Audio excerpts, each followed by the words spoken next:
How many books have you read where the first sentence tells you that one of the main characters died? Donna Tartt's The Secret History, published in 1992, is my favorite book for that very reason. It's told from Richard's perspective, a college student just like us. However, unlike us, hopefully, he and his group of friends murder a member of their own group. I'm going to read you the prologue of the book because it describes both the scene of the crime and the result of how it impacts Richard. The snow on the mountain was melting, and Bunny had been dead for several weeks before we came to understand the gravity of our situation. He had been dead for 10 days before they found him, you know. It was one of the biggest manhunts in Vermont history. State troopers, the FBI, and even an Army helicopter. The college closed, the dye factory in the Hamptons shut down, and people were coming from New Hampshire, upstate New York, and as far away as Boston. It's difficult to believe that Henry's modest plan could have worked so well, despite these unforeseen events. We haven't intended to hide the body where it couldn't be found. In fact, we hadn't hidden it at all, but simply left it where it fell in hopes that some luckless passerby would stumble over it before anyone else noticed he was missing. This was a tale that told itself simply and well. The loose rocks, the body at the bottom of the ravine where there was clean marks of break in the neck, and the muddy skid marks of dug-in heels pointing all the way down. A hiking accident, no more, no less. And it might have been just that.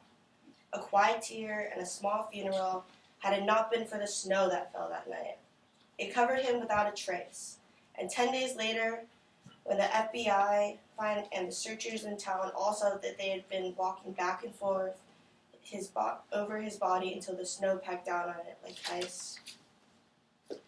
It's difficult to believe that such an uproar took place over an act of which I was partially responsible.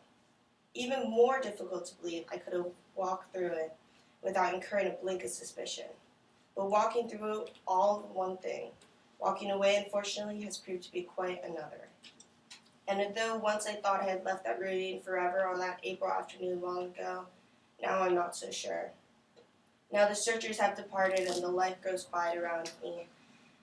And I have come to realize for years, I might have imagined myself to be somewhere else, but in reality I've been there the whole time.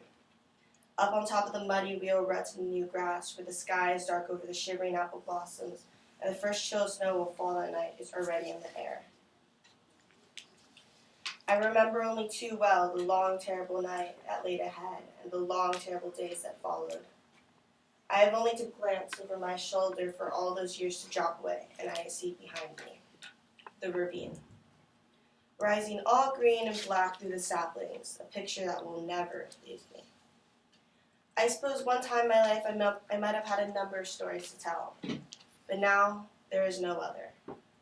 This is the only story I will ever be able to tell.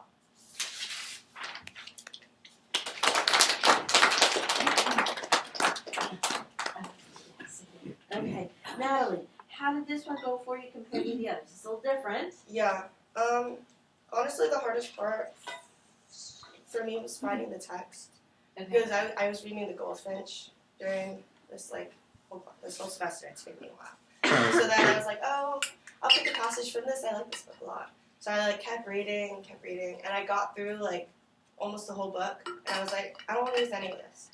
So then, yeah. Okay. Yeah, it happens. Okay. Tommy, you chose to sit rather than stand. What was your rationale for that? Well, I thought it would make it more casual because Richard's a college student, and he honestly if you notice, I put a lot of less care into the situation because he honestly for a while didn't even care that he killed Bunny. So I thought it would make it more casual, more relaxed, and not as formal. Okay. All right. That's perfectly fine rationale. Yeah. Okay. And I'm glad. More importantly, I'm glad you thought about it. Okay. Audience, if you could again remember teams. Start your content delivery. Maybe make sure somebody's writing stuff down. I liked the part that you chose because it gave us an overview of the story. your tone really showed because it did seem like he didn't care at all. And like at first I didn't know if that's like what you're intending, but it definitely like worked.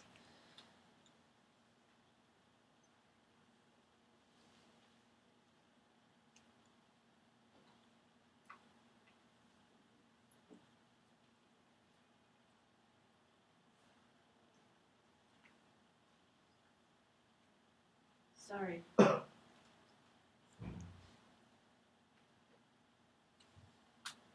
Okay. Everybody on your team talk? I can say something. I really liked the passage that you chose, but I also thought it was really clever the way that you presented it. Like Maddie said, like your tone really showed through, and also just your pace was really nice. I was talking to you on the way up here, but I thought it was really interesting the way that you were preparing for this, with listening to yourself on the recording, like as you were walking here. I thought that was cool. Natalie, first of all, I thanks for sharing this particular text with us. It's kind of fascinating perspective. Your introduction, I think went okay. I think we kind of covered the major elements within the introduction and kind of hit what needed to be hit. What stood out to me and what I really noticed was the fact that you really were intentional with your tone and the way your voice changed. So it did sound sort of kind of choppy and dismissive in the beginning as he was recounting the story, but then there was a shift that had that more reflective and what the impact of this all meant. And so I thought you did a nice job of making that subtle yet clear enough that we could differentiate those two things. So you took some time, and I thought that was nicely done. What I would say is maybe try to make a little more eye contact with this. I know when you have it flat on the table, it ends up really kind of drawing your head down. So I want to make sure we're up a little bit. Occasionally we have a little bit of stickiness, just in terms of maybe smooth out a couple of spots there.